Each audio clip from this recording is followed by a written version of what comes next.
Hello friends, मेरा नाम है वैभव और आप लोग देख रहे हैं करियर मित्रा के यूट्यूब चैनल को। दोस्तों, चैनल पर ये जो इंडियन पॉलिटी हमने स्टार्ट करी है, ये बहुत इंपॉर्टेंट सेशन है। इसी तरीके से आगे हिस्ट्री, ज्योग्राफी, एनवायरनमेंट, इकोनॉमिक्स को भी कवर अप किया जाएगा। अब जब मैं ये कह रहा हूँ कि ये बहुत इंपॉर्टेंट है, तो इसका मतलब क्या है? इसका मतलब ये है कि एम लक्ष्मीकांत की जो स्टैंडर्ड बुक है वो यहाँ पर कवर अप हो रही है, ल्यूसेंट कवर अप हो रही है, घटना चक्र के जो प्रीवियस ईयर क्वेश्चन है वो यहाँ पर कवर अप हो रहे हैं। इसके अलावा जो सुभाष कश्यप की जो बुक है वो यहाँ पर कवर अप हो रही है। ठीक है, तो ये सारी चीज़ें यहाँ पर कवर अप हो रही हैं। आपको बस इतना सा करना है कि भाई यहाँ पर जितने भी वीडियोस आए उन वीडियोस को आप लोग कंप्लीट देखिए बिना स्किप करे हुए। अगर बना सकते हैं तो अपने माइक्रो नोट्स बनाइए, अदरवाइज अगर आप ज्वाइन कर सकते हैं तो हमारा जो कोर्स है उत्तर प्रदेश पीसीएस 2024 के लिए पूरा 1 साल है अभी। अगर आप मेरे साथ यहाँ पर बने रहेंगे तो हर एक चीज़ कवर अप हो जाएगी, कुछ भी छूटेगा नहीं और बहुत समराइज्ड वे में कवर होगा। आपको सिंपली उसके लिए जो पेमेंट करना रहेगा 2500 का वन टाइम पेमेंट रहेगा, जिसके थ्रू आप जो है हमारे कोर्स में यहाँ पर ज्वाइन कर सकते हैं। कोर्स में आपको क्या क्या मिलेगा ये बस मैं आपको एक बार छोटा सा बता देता हूँ। जितने सब्जेक्ट हैं इन सारे सब्जेक्ट्स के नोट्स मिलेंगे, इन शॉर्ट नोट्स मिलेंगे। इन शॉर्ट नोट्स अभी आप जब ये वीडियो देखोगे तो इस वीडियो में स्टार्टिंग में ही मैं आपको बताऊंगा कि किस तरीके से वो वाले नोट्स हैं जो एकदम समराइज्ड हैं। उतना भर पढ़ने से भी आपका सिलेक्शन हो जाएगा, बट जब आपको पीसीएस देना है दैट मीन्स आपके पास थॉरो स्टडी करी हुई होनी चाहिए, आपको पूरा ज्ञान होना चाहिए, तभी आप मेंस में आंसर राइटिंग कर पाओगे। सिर्फ प्री क्लियर करना ही मकसद नहीं है। प्री तो मेन चीज़ है ही, वो तो करना ही है, बट मेंस के बाद फाइनल सिलेक्शन तक की तैयारी आपको अभी से स्टार्ट करनी है, जीरो से लेके। अगर आप अभी चूके और आप यही सोचते रहे कि नहीं पहले तो प्री क्लियर कर लूँ उसके बाद फिर मैं आगे सोचूंगा, तो भैया सिलेक्शन तो होने से रहा। आप प्री क्लियर करके अगर किसी को दिखाना चाहते हो तो वो एक अलग बात है, अदरवाइज अगर आप चाहते हो कि आप सीधे जॉब ले पाओ तो जॉब तक की तैयारी करने के लिए आपको थॉरो स्टडी करनी ही पड़ेगी। जो यहाँ पर समराइज्ड नोट्स हैं, इन नोट्स को अगर मल्टीपल टाइम्स रिवाइज कर लोगे that will be more than enough. कहीं से कुछ नहीं पढ़ना आपको, सिर्फ इतना भर करते चलो। नोट्स जैसे जैसे यहाँ पर वीडियो आते जाएंगे नोट्स आपको प्रोवाइड होते रहेंगे, आप बस उसको देखते चले जाओ और चीज़ों को करते चले जाओ।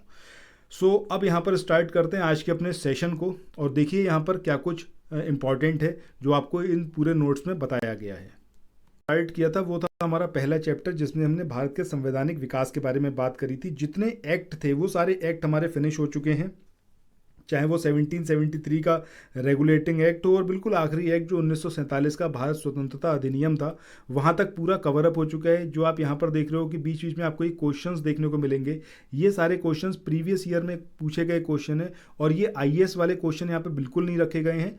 वहाँ से जो इंपॉर्टेंट है उसको तो शामिल किया गया है नोट्स में, अदरवाइज उन क्वेश्चंस को शामिल नहीं करा गया, क्योंकि यूपी पीसीएस आप देने वाले हो, यूपीएससी आप नहीं देने वाले हो। ठीक है, मतलब यहाँ जब ये वीडियोज़ देख रहे हो तो ये वीडियो स्पेसिफिकली आपके यूपी पीसीएस के लिए हैं, किसी भी स्टेट सर्विसेज के लिए हैं, ना कि यूपीएससी के लिए। फ़ायदा वहाँ भी करेगा, ऐसा नहीं है कि फ़ायदा नहीं होगा वहाँ पर, बट स्पेसिफिकली अगर बताएं तो उस तरीके से ही बनाए गए हैं। और ये सब कुछ आपको हिंदी में रहेगा, जैसा आप पीडीएफ देख रहे हो इसी तरीके से आपको पीडीएफ प्रोवाइड किए जाते रहेंगे। कुछ भी यहाँ पर छोड़ा नहीं है, जो इंपॉर्टेंट है वो हाईलाइटेड है बोल्ड में। अच्छा, यहाँ पर जब हम आज के सेशन की बात करते हैं तो आज के सेशन में कहाँ से स्टार्ट करना है वो देख लीजिए।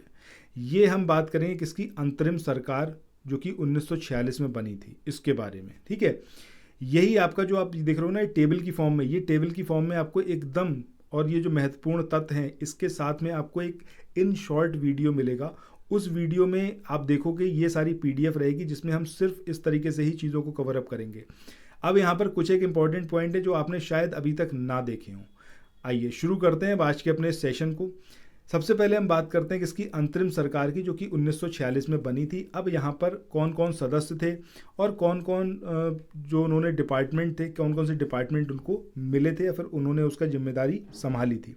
सबसे पहले पंडित नेहरू की बात करें तो ये परिषद के उपाध्यक्ष थे, राष्ट्रमंडल संबंध और विदेशी मामलों के ये मुखिया थे। ये हम अंतरिम सरकार की बात कर रहे हैं, जब हिंदुस्तान की गवर्नमेंट जो थी पहली सरकार नहीं बनी थी, एक अंतरिम सरकार बनी थी, उस टाइम की बात हो रही है।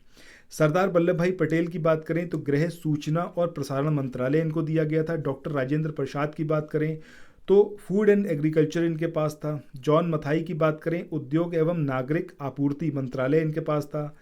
जगजीवन राम की बात करें, श्रम मंत्रालय यानी कि लेबर मिनिस्ट्री के ये मुखिया थे।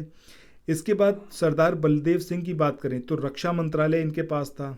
CH भाभा की बात करें तो कार्य, खनन और जो कार्य खान और ऊर्जा मंत्रालय ये इनके पास था।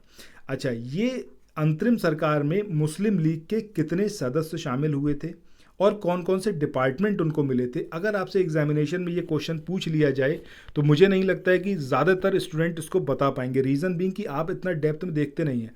बट है तो ये सिंपल सा टॉपिक जिसमें हम अंतरिम गवर्नमेंट की ही बात कर रहे हैं, बट अगर इन डेप्थ जाएंगे उसी लिस्ट में से इन डेप्थ पूछ ले और पूछे आपसे कि कौन कौन मुस्लिम लीग से रिलेटेड थे या फिर मुस्लिम लीग के किस सदस्य को कौन सा डिपार्टमेंट मिला था, तब आप फंस सकते हैं।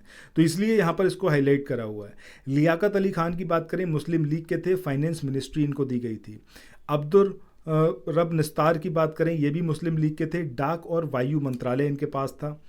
आसिफ अली की बात करें, ये रेलवे और परिवहन थे, ये मुस्लिम लीग से रिलेटेड नहीं थे, मुस्लिम लीग वाले सिर्फ ये ग्रीन कलर में हाईलाइटेड है। सी राजगोपालाचारी की बात करें, शिक्षा एवं कला, ये इनको मिला हुआ था। आई चुंदीगढ़, ये मुस्लिम लीग के थे और वाणिज्य मंत्रालय इनको दिया गया था। गजनफर अली की बात करें, मुस्लिम लीग के थे और स्वास्थ्य मंत्रालय इनके पास था। जोगेंद्र नाथ मंडल की बात करें, मुस्लिम लीग के थे और विधि मंत्रालय यानी कि लॉ मिनिस्ट्री इनके पास थी। अब यहाँ पर बात करते हैं कुछ इंपॉर्टेंट फैक्ट्स की।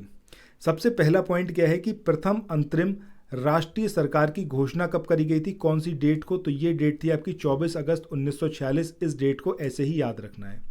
इसका पुनर्गठन 26 अक्टूबर 1946 को किया गया था, जिसमें प्रारंभ में शामिल किए गए जो 3 सदस्य थे इनको मुस्लिम लीग के 5 सदस्यों से प्रतिस्थापित किया गया था।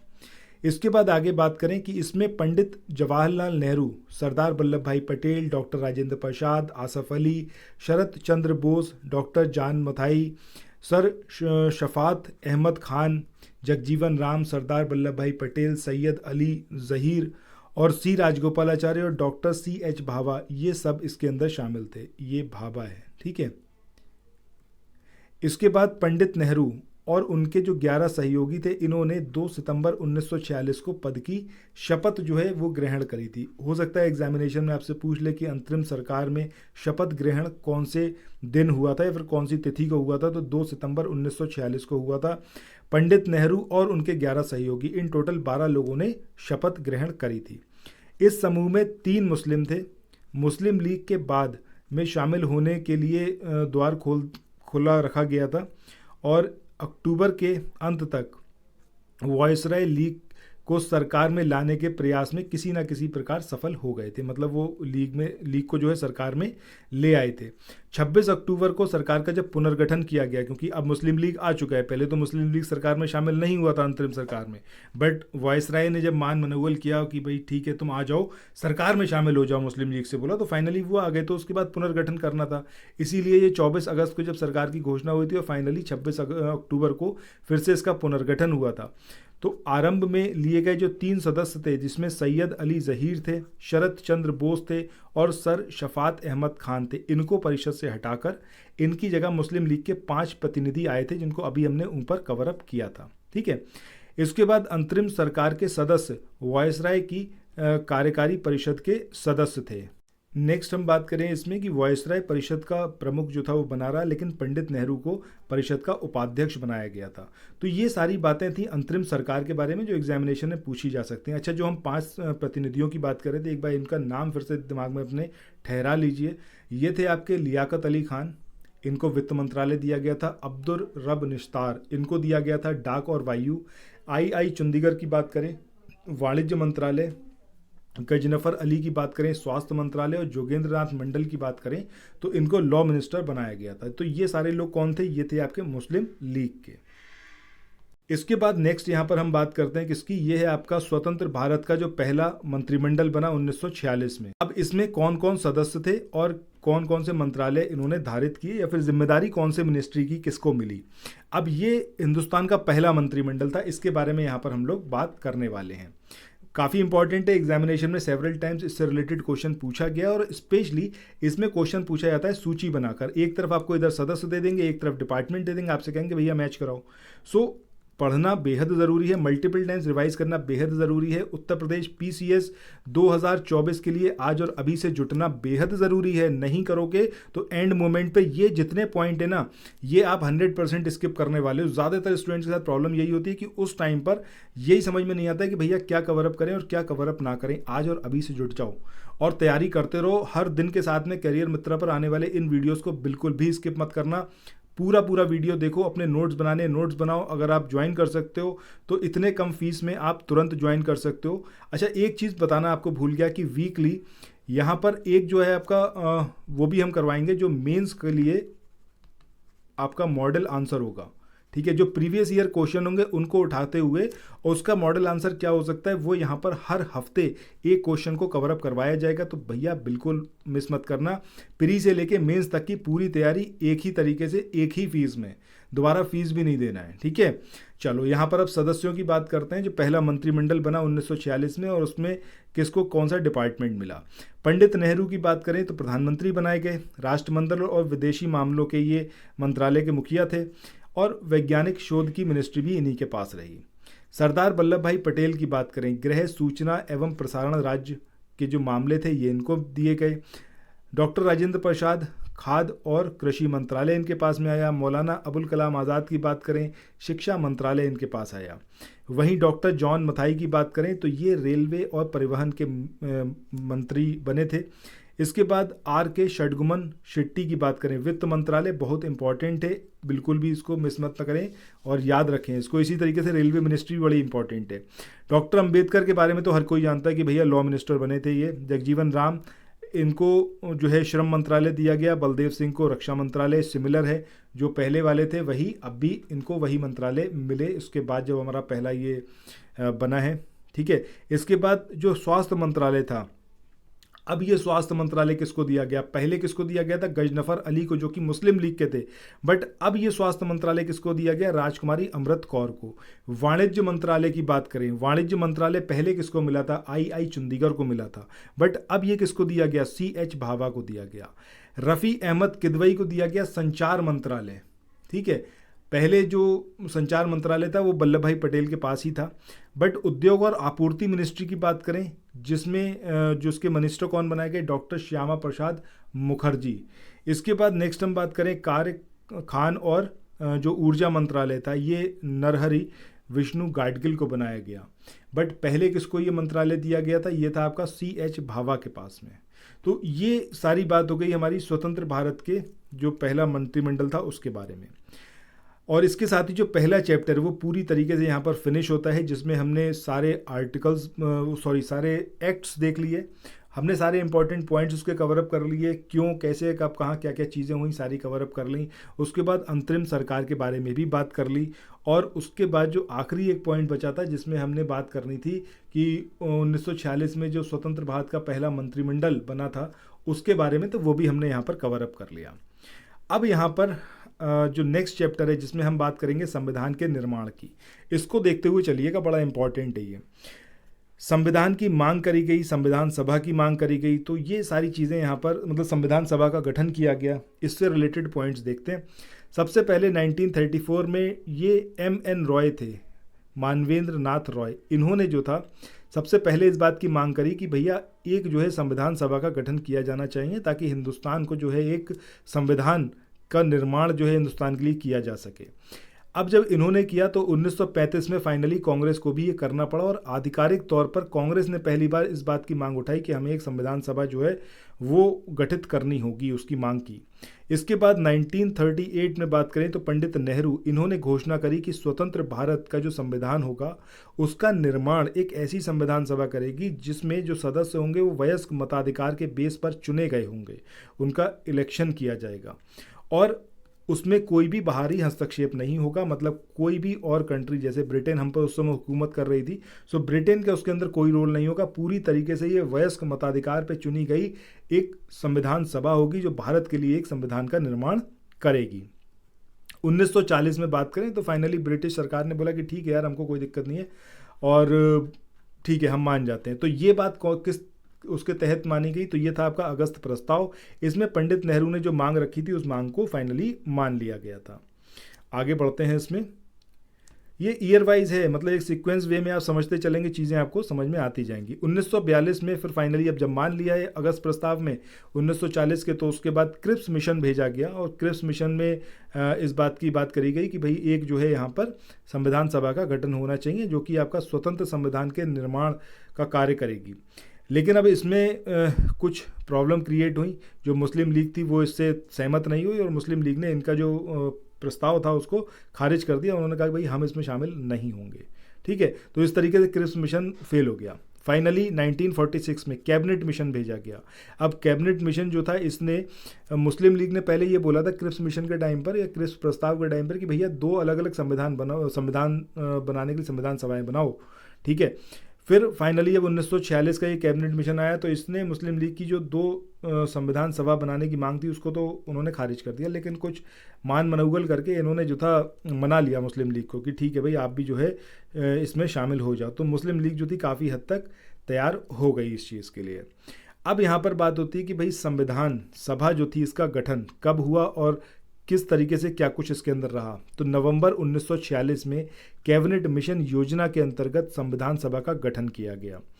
अब इसमें सीटों के आवंटन की बात करें तो कुल सदस्यों की संख्या कितनी थी? 389। इसमें से 296 ये ब्रिटिश भारत से लिए जाने थे, यानी कि जो प्रांत वगैरह थे वहाँ से इनका चुनाव होना था। इसके अलावा जो आपके देसी रियासत थी वहाँ से 93 जो सदस्य थे उनको लिया जाना था। तो इस तरीके से अगर हम बात करें तो 296 जो ब्रिटिश भारत वाले थे, इसमें 11 तो जो गवर्नर प्रांत थे वहाँ से सदस्य चुने जाने थे 292, और 4 जो थे इनका चुनाव होना था मुक्त आयुक्तों के जो प्रांत थे वहाँ से। तो इस तरीके से इन टोटल ये 296 सदस्य थे जिनको चुना जाना था ब्रिटिश भारत से। अब इसमें अगर हम बात करें कि देशी रियासतों में जो चुनाव होना था वो किस बेस पर हुआ, मतलब किस तरीके से इलेक्शन करा गया, तो हर 10 लाख पर, मगर मोटा माटी मान लें तो हर 10 लाख लोगों पर एक सीट को आवंटित करा गया देसी रियासतों में, और जनसंख्या के अनुपात पर ही जो थी सीटों का आवंटन किया गया। तो ये पॉइंट काफ़ी इंपॉर्टेंट है कि जनसंख्या के अनुपात पर सीटें आवंटित करी गई थी देसी रियासतों में और हर 10 लाख पर एक सीट को आवंटित किया गया था।